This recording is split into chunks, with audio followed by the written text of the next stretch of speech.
still exist within the current iteration of our district.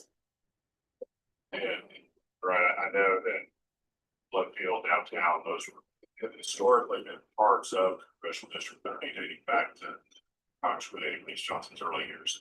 Yes. So it's shocking to see them removed. You mentioned how the map brings you further into Tarrant County. Yes. And so you represent a big chunk of Arlington and this proposal. But I noted in looking at the boundaries of the map in Arlington, it takes Congressional District 30 right up to the edge of UT Arlington. Right. But doesn't include UT. Correct. It takes you right up to the edge of General Motors plant, but does not include General Motors. Right. So those are, it certainly doesn't include the entertainment. No.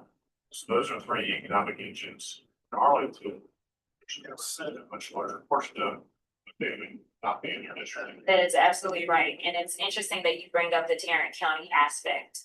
I do want to be clear, because we are talking about the Voting Rights Act. We're talking about the Voting Rights Act. We're talking specifically about Section 2. Section 2 is about race. So we will continue to mention race because that is the law. Section 2 and the Voting Rights Act overall is codified to basically further explain the 15th Amendment of the Constitution, which again was about race. So that's why we're talking about it. So when you look at Dallas County and the way that they have sliced it up, Dallas County is one of the most diverse counties in the entire state of Texas. But unfortunately, what they've done is they've taken those minority communities and they've separated them out. They've either divided them into random districts that have nothing to do with the things that they need. They're not communities of common interest, or they've packed them into districts. And now they're claiming, oh, we created a new something for you, so be happy. And it's not true. So when it comes to Tarrant County, unfortunately, Congressional District 33 was pretty much anchored in Tarrant County. All of those historic Black areas, Stop 6 and others, they now are supposedly going to be represented by somebody who's probably never ever gonna walk those streets. I just want to be honest about that. And so the Tarrant County portion, in my opinion, it is being failed right now because what it should be is it should be either majority in Tarrant County or linked with other people in Tarrant County that are more communities of interest, or there should just be a wholly contained Tarrant County district, and they can absolutely do that. They're choosing not to. And my view of the territory portion of the map is that, so we can agree with this, the minority voting strength in Tarrant County is really diminished through classing, cracking in the case of CD 33 and packing in the case of CD 30. Absolutely. That's absolutely. They used CD 30 to pack it up with minorities that they felt like maybe wouldn't go along with the white supremacist agenda. Yes. And the previous comment, I think the bill author maybe responsible.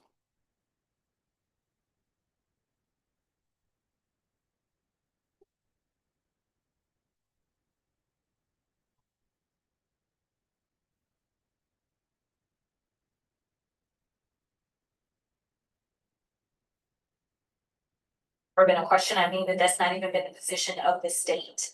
I am engaged in litigation from the 2021 maps where they used CD 30 in a similar way.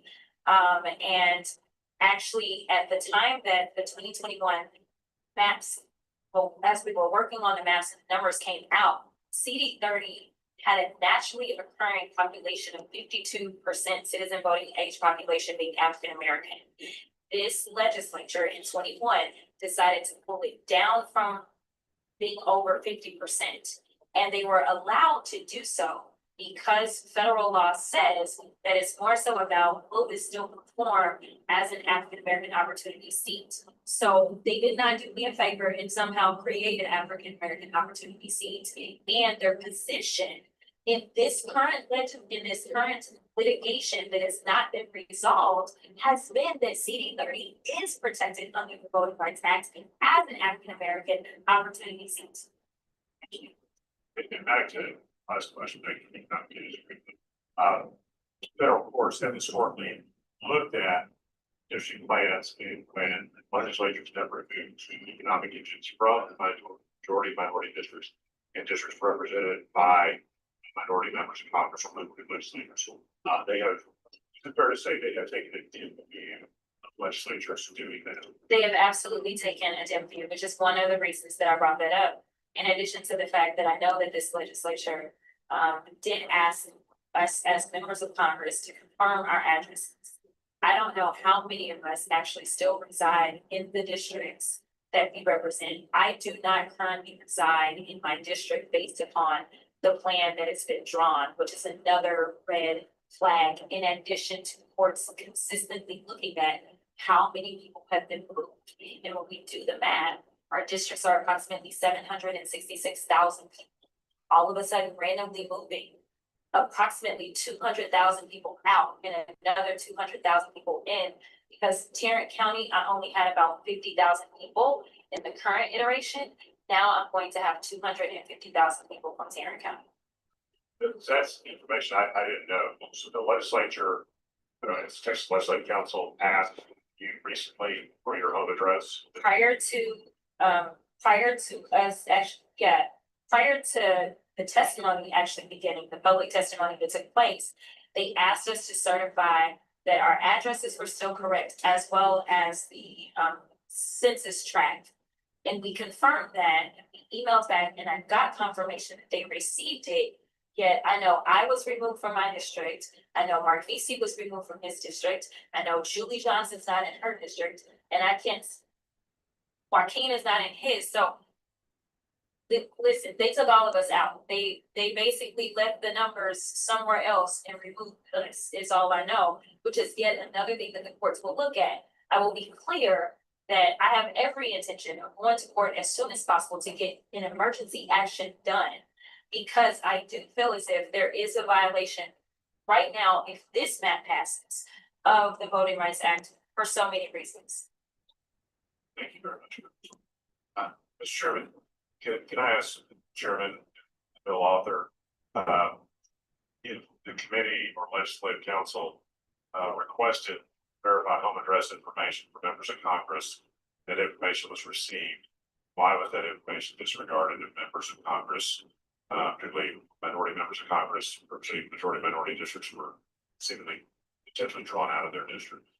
Chair's not advised or aware of that, so we understood. It needs that for the bill author be able to address that. Bill Author's not currently, I mean, you can ask it at close, yeah, but I don't know. I'm curious. It's legislative council, I don't know what legislative council says. I'd be curious to know if the law firm owners know that successfully drew the map, have that information, and they just choose to disregard it. See, going back to Mr. Stoddard real quick before we go to our next question, whenever we change your register on behalf of yourself as well, we need to list your occupation. Would you mind telling me your occupation? We can list on your registration. I'm retired. Yes. And we have your permission to put that on your registration? Yes. All right, we've done so. Thank you very much. Next question, we had, Representative Spiller, let's recognize the question.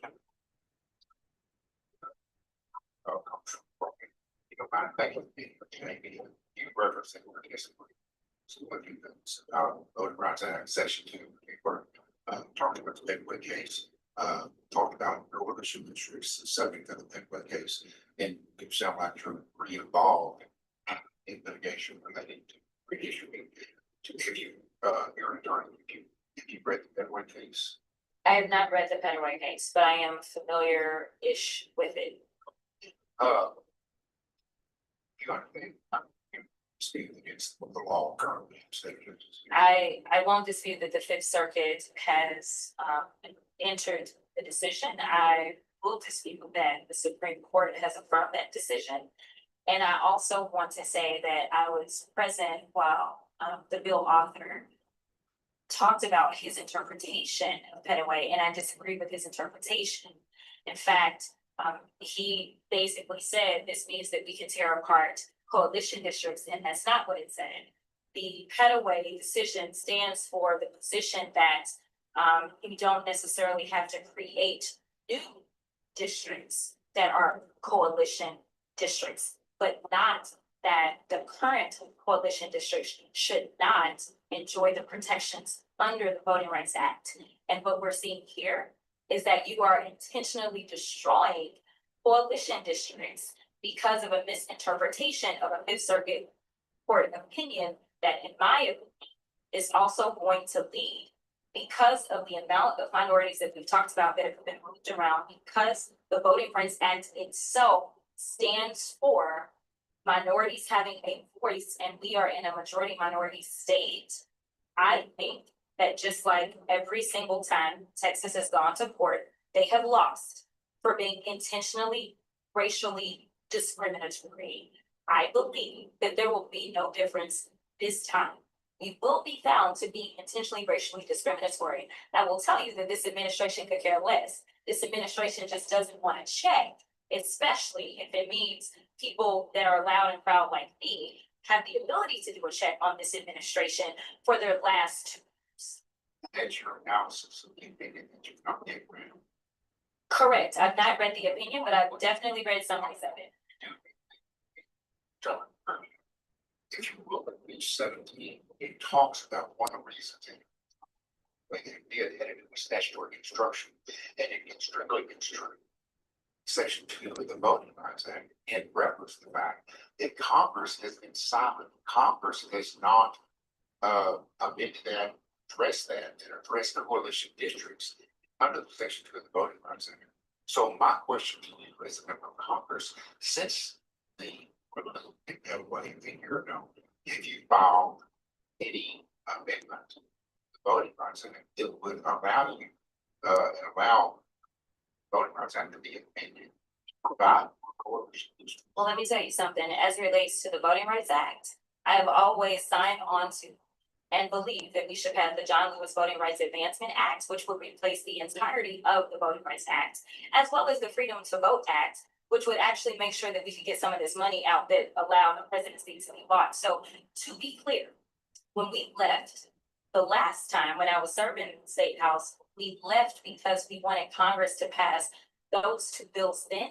And since I've been a member of Congress, I have signed on. So do I have a fix? Absolutely.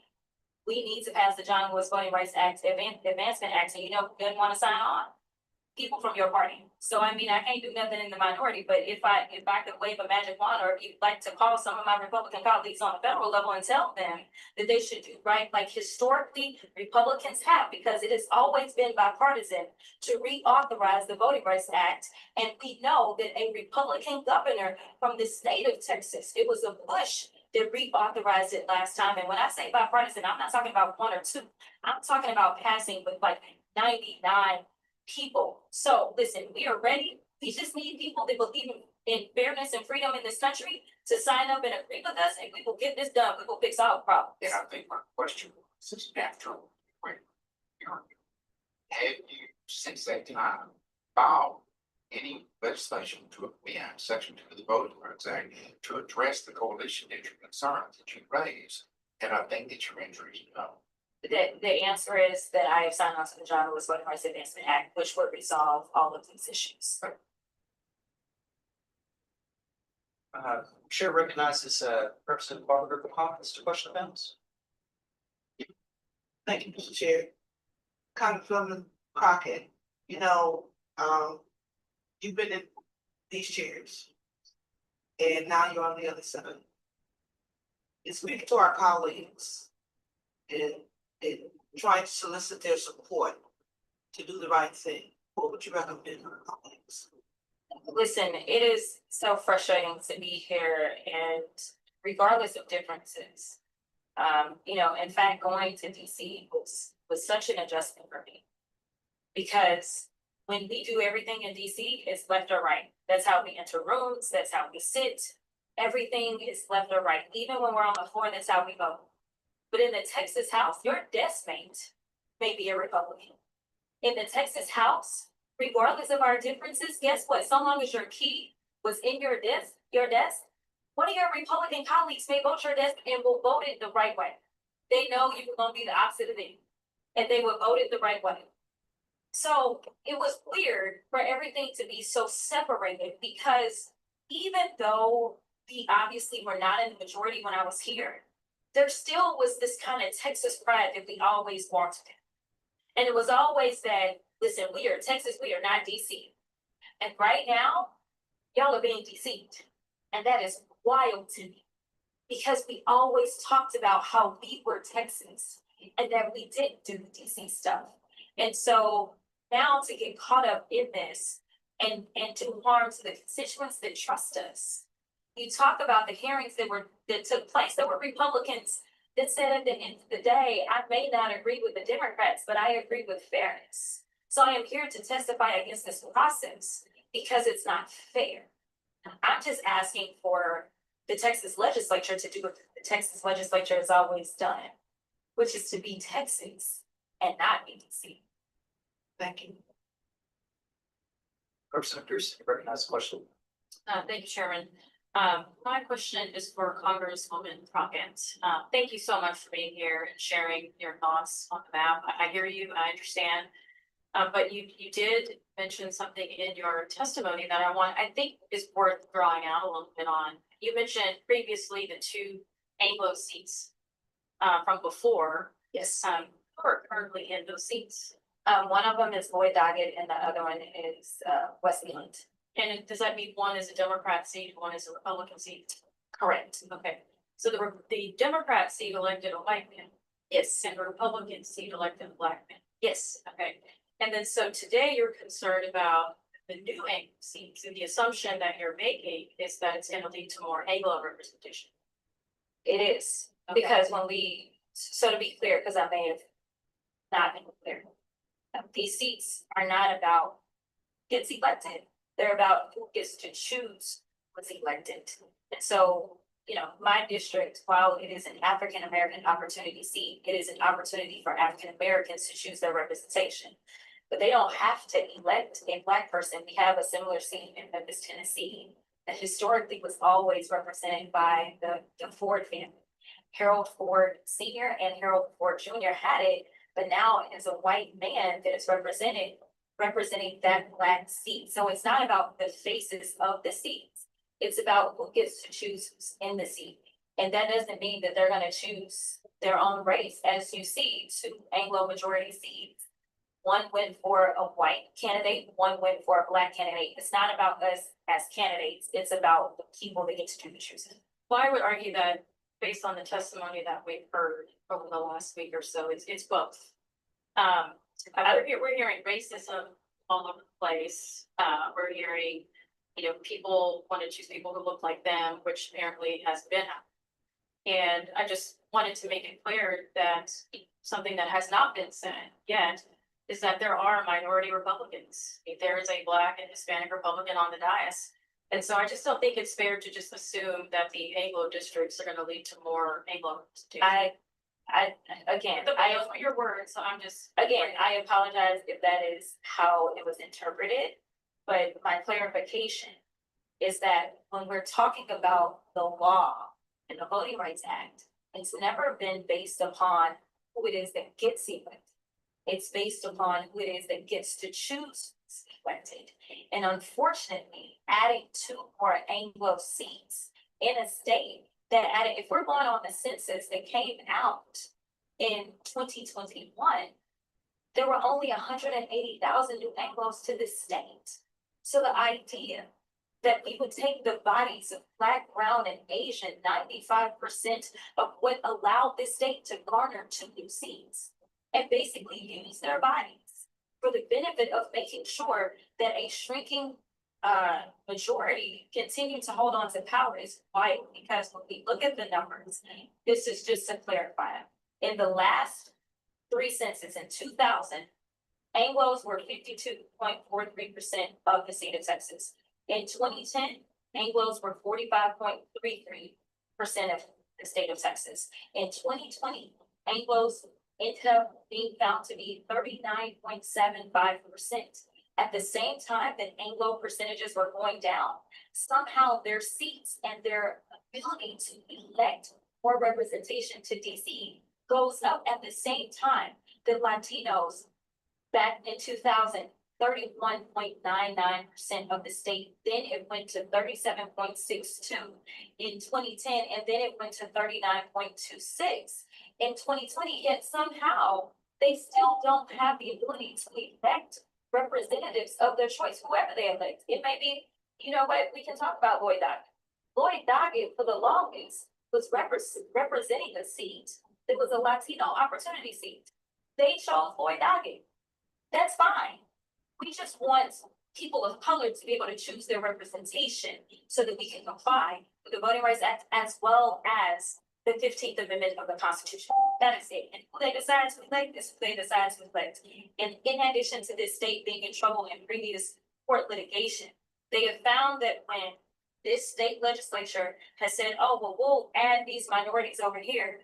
Well, again, when you start shifting people around, they found historically, I want to say it was around the 2010 redistricting, that what Texas did is they decided to add basically low propensity Latinos in one of the districts. So that again, that district would not be Latinos being able to elect their representation because they took people that they knew had a low propensity to show up. So on that note, with these new lines, political performance was taken into consideration. That is what we've heard from the bill author, yes. And in previous hearings, I mentioned specifically that in the state of Texas, President Trump did win the majority of the Hispanic voters in the state. And just to broaden that even further, I mean, those are the numbers. President Trump did win majority of the Hispanic votes in the state. In fact, he flipped, I believe it was 10 counties in the state. So don't you think that is reflective of this map, this proposed map, that the minorities who are here with the new minority districts that have been created, it is reflected? No, Representative, I don't. Again, it's just based upon, I mean, this is just pure math. Like, I'm not trying to pick who is gonna vote for who, because as it was stated earlier, the idea that anybody is a monolith is wild anyway, right? Because first of all, Latinos down at the border, they are not the same as Latinos, say, in the DFW or in Harris County. Like, so I don't want to pretend as if any minority group is a monolith, which is one of the reasons that we talk about communities of common interest, because we work together and we function together and we do things a little differently. I mean, I'm sure there are even Black folk in Houston that will argue that they're not the same as Dallas Black people, right? So it's an ongoing thing, but nevertheless, what I will say is that is why you shouldn't just be grabbing up people from wherever and saying, oh, they all the same race. It is bigger than that. It is trying to make sure, and you brought up compactness, and so compactness is one of those things that you consider as well, because again, it is different. When you look at a state the size of Texas, you know how many states you can fit in our state, right? So if you think about it in that way, a reflective map would look like the fact that only 39% of this state is Anglo. So how in the heck do we have 60% of the seats that go to DC are going to be decided by Anglos? That's the math that doesn't work. We need to flip the numbers so that people of color, no matter who they vote for, if they decide they're voting for Trump, and you're right, because of the 13 Democratic elected seats in the state of Texas, one of those seats was a majority white seat. That's it. Everybody else, it was people of color that sent us to DC. But when we look at the Republicans of the 25 seats, 23 of those seats are Anglo majority seats. 2 of those seats, Latinos are the ones that chose. And I don't have a beef with that. Like, that's who they elected, and that is perfectly fine. So they have 2 Anglo seats that are Republican, 2 Latino opportunity seats that elected Republicans. That is perfectly fine. People vote for who they vote for, but don't divide our communities and dilute our voices. And that's why we're here. Because we feel like we're being diluted, because we're packing Black folk, or the bill author mentioned that there's some district that went up to over 70-something% Latino. That is packing. You don't need almost 80% Latinos for that district to perform as a Latino opportunity. And so you don't agree with the new minority stand Hispanic seats? Because I don't agree with this map. Okay, thank you. Thanks.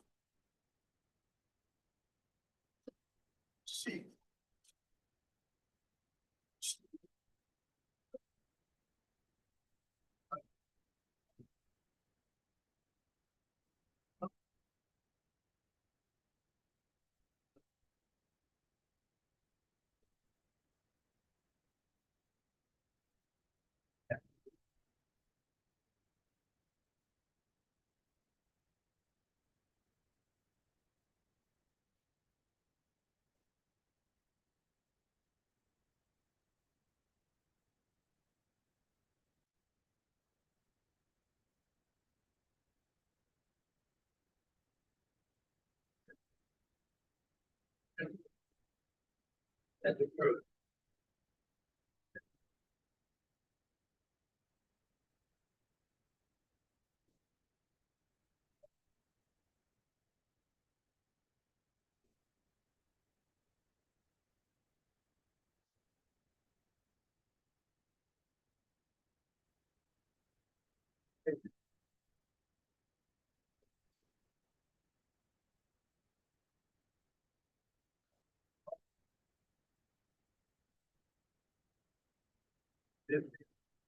I see.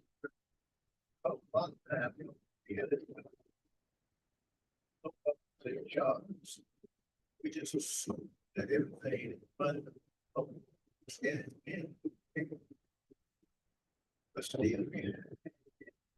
Did you?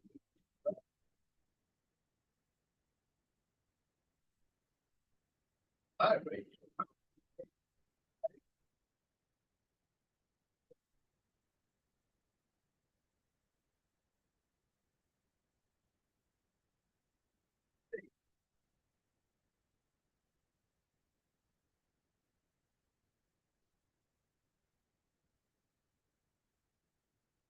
Hey, hey, and I like that man myself. Oh, I'm here, so like myself. Screaming, yeah. I bet. Very simple.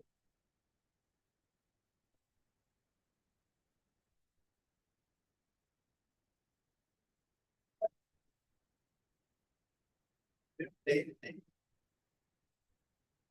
pension, debts, stay alive to participate. Big glad. Let and reject them. Still get dangerous. Yeah.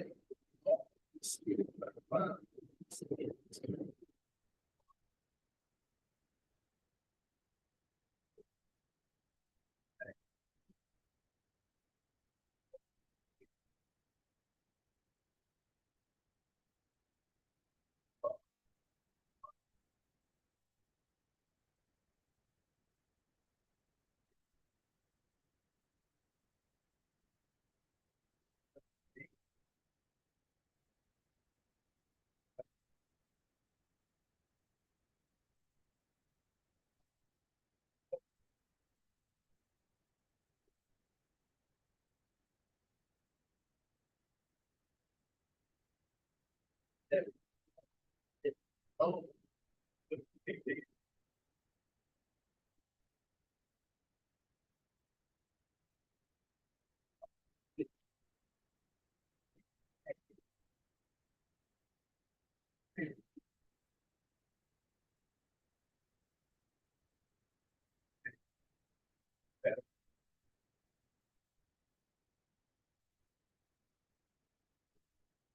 I've checked.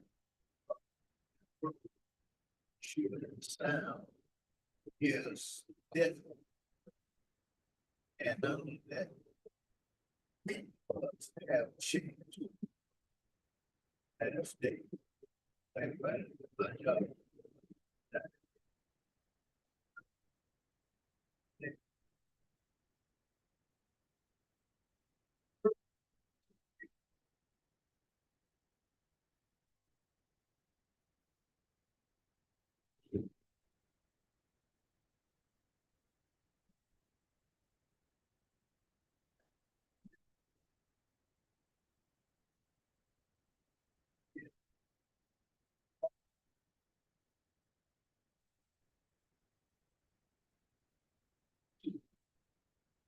And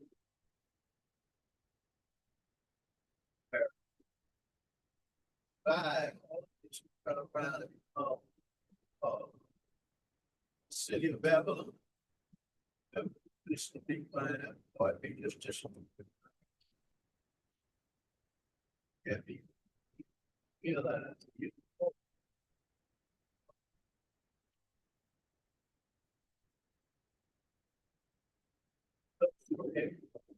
Oh, sure that. So, like, fall down and give up the notion. So.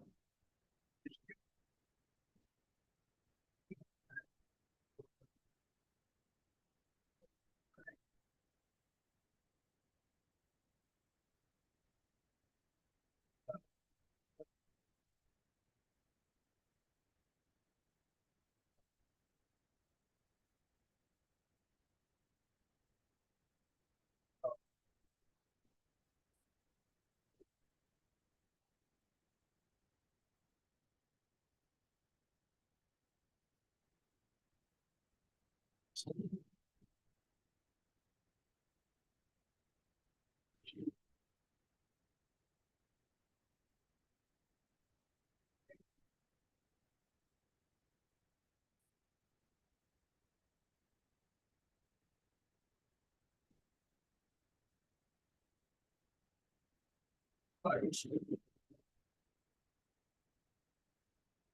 have to be.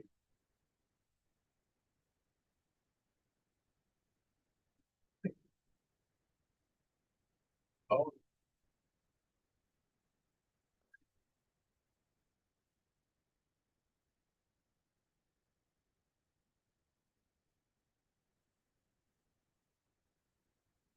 it be.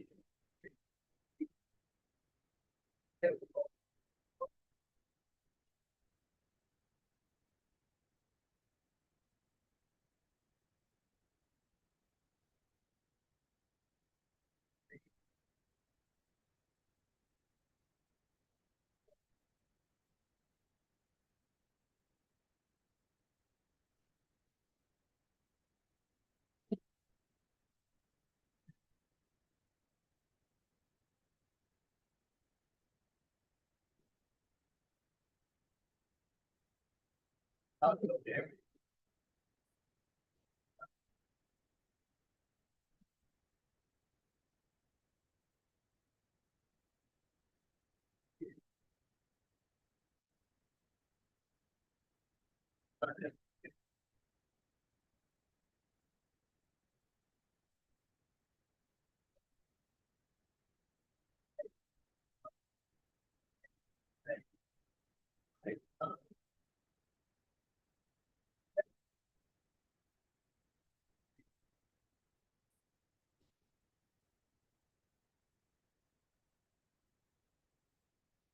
That'll be the case. Terrible.